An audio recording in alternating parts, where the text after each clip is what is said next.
All right, let's start with the housing report. Let's get to it right here. All right, so this first slide, here's what we have. The reasons buyers are more likely to purchase a home in the next 12 months. All right, this was done by LendingTree. 67% of the people polled wanted to take advantage of the historically low mortgage rates. 32% wanted to save more money. 28% realized that after having been stuck in a smaller space, they really want to own their own home. So here you go. This is what the buyers are thinking.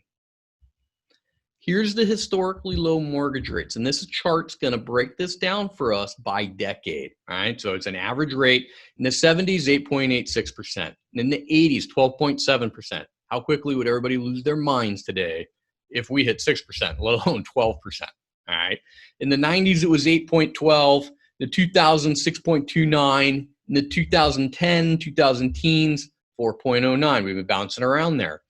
Historically low mortgage rates this year, as we are right now in June, 3.13%. All right, so what does this look like? All right, so a year ago, interest rates were approximately 1% higher than they are today. So what does that look like in the real world? Very simple. Here's the graph.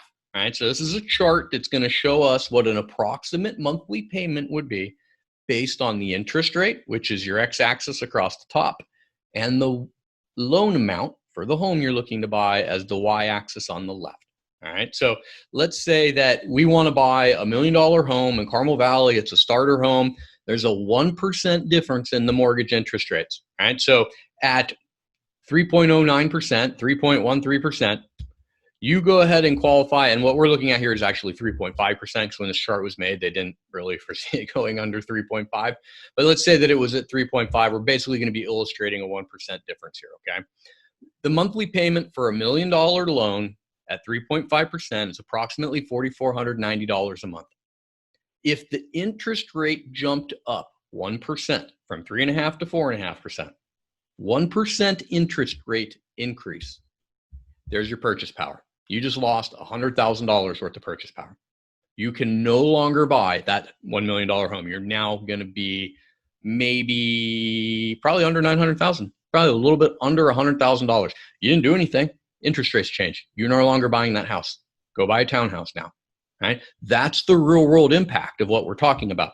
What if you're looking to buy a median priced home in San Diego? Right? $600,000, 1% difference. If you did that at 3.5%, right? Let's call it that, $2,694 a month for a $600,000 median priced home in San Diego. What happens if that jumps up 1%? You're going to be buying somewhere between $500,000 and $550,000.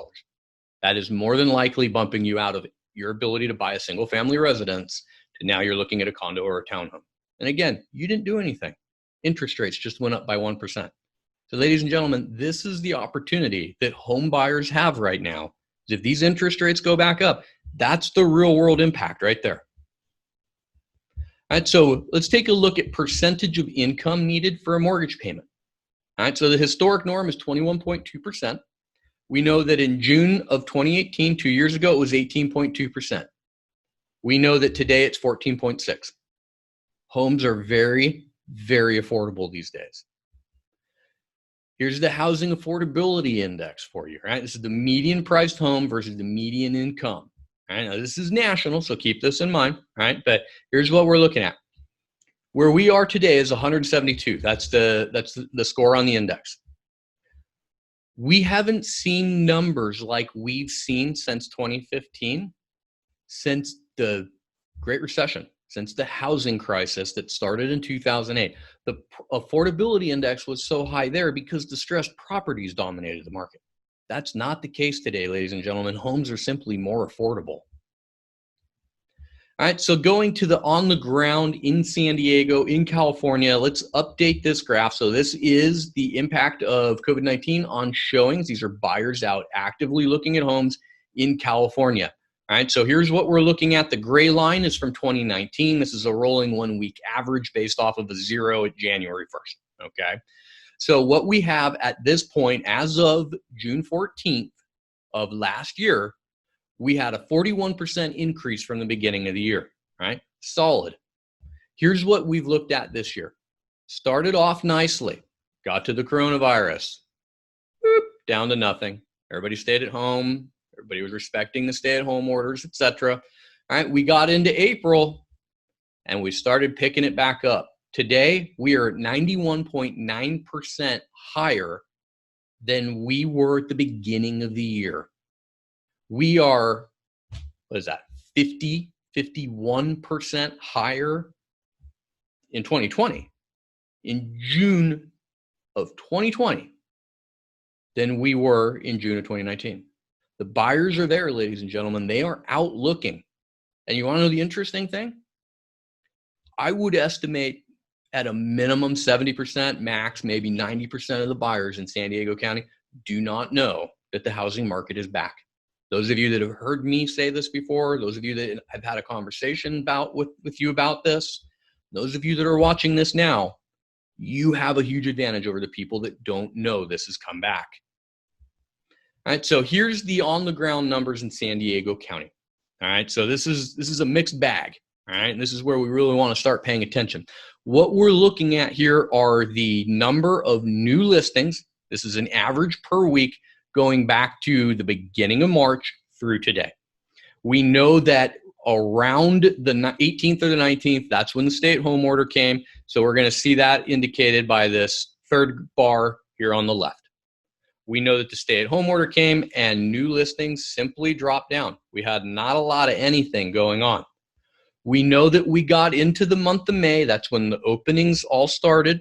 A lot of people started getting back out. The comfort levels were absolutely there. So we're looking at homeowners that are wanting to sell properties. That means they have to let people into their homes. We know that in May, we saw an increase. We continued to see it through the month of May. And you can see that indicated right there, 111, 106, 105, 122, 95. All right. We've made up all of the ground that we lost due to the COVID-19 pandemic and then some in the month of May. The market is back, ladies and gentlemen. All right, so now let's take a look at the data from June, the two bars on the right. That first week of June, back up to 116. The week of June 14th, we dropped down to 88. All right, that's a somewhat concerning number. People, for whatever reason, stopped putting their homes on the market as frequently as they had been for the month prior. Right? And there's a few different reasons for that. It could be that there are areas throughout the country that the coronavirus is flaring back up. It could be giving home sellers pause to let people come through their homes. We could also simply have been looking at the month of May was the pent-up homeowners that needed to sell for whatever reason that didn't want to do it at the back half of March or in April. But once the coast started to clear and we got into May, that's when they started to engage. They put homes on the market and they were popping off the market. All right, so let's now take a look at the pending listings. All right, so we know that we were going along nicely. Pandemic came and it shut down. People couldn't get into homes to look at them. They weren't writing offers, etc. We know that in the beginning of April, it definitely increased, and it increased throughout the entire month. You can see that with the orange line that came through. All right, so now what happened in May? Right there, ladies and gentlemen, there's your home buyers. This is in San Diego. The graph that we saw from showing time was the state of California. All right, so we can see we've had a very, very, very nice increase. These are homes that have accepted an offer. They were on the market, accepted an offer, and into escrow, no longer on the market. All right, so 90, 92, 106, 125, 115, 128, 139. Homes are selling faster than they're coming on the market. All right, let's see if we can clarify that just a little bit more here. All right, so let's get oriented on this graph. It can be a little bit confusing here. All right, so the blue bars that we see, those are the new listings. All right, same time frame across the x-axis from left to right that we've been looking at, March 8th through June 14th. All right, the blue is the number of new listings that have come on the market. All right, exact same thing. What we're looking at with the red bars that are below or the black bars that are above, we're looking at the delta. We're looking at the change in inventory. All right, so we had 73 properties come on the week of March 8th. The negative 34 is showing you that we sold more properties. More properties accepted an offer and went pending.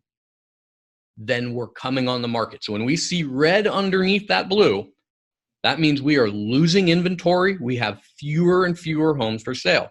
When you see the black bars on top, that's the opposite. That means that more homes were coming on than we're going into escrow, going into a pending status. All right, so we can follow this along. We see that we started to get a nice little surplus of homes right up through that first week of May, right? Last part of March, all of April, up through the week of May 10. From there, we can see that the buyers re-engaged 100%.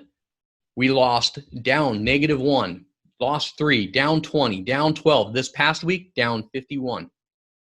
Right? That's concerning. That's concerning. This is starting to get into a supply and demand situation where you've seen the buyers, you've seen the evidence we've just gone through.